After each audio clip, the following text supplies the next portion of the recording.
as often as they have been doing. She, I think, is flattered by that, but at the same time disturbed, I'm quite sure, that some of the people invoking his legacy really are not applying his legacy in their political campaigning or in some of the things they're doing.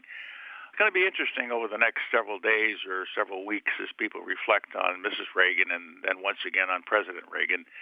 If the way in which he went about the presidency and the way in which he entered politics and the civility that he showed, and perhaps this would calm the temperature a bit in our public debate now and in the lead up to the two conventions and then the general election. I hope it would, because we have got to get out of the problem we're in now with the screaming and shouting and childhood taunts.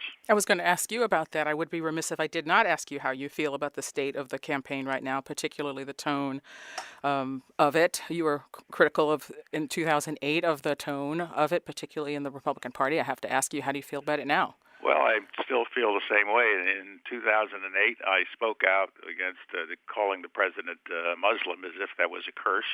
And then in 2012, once again, I was very disturbed about some of the intolerance I was seeing in the party. So I made a statement saying there's a level of intolerance in some parts of the party. And there was, and I think there still is.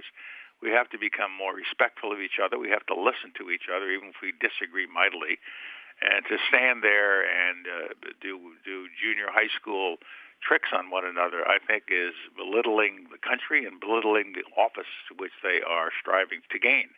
And I hope they start, realizing that, as amusing as this might be, and it's reality television, but even Jerry Springer thinks it's gone too far. And when Jerry Springer thinks you've gone too far, my friends, you have gone too far.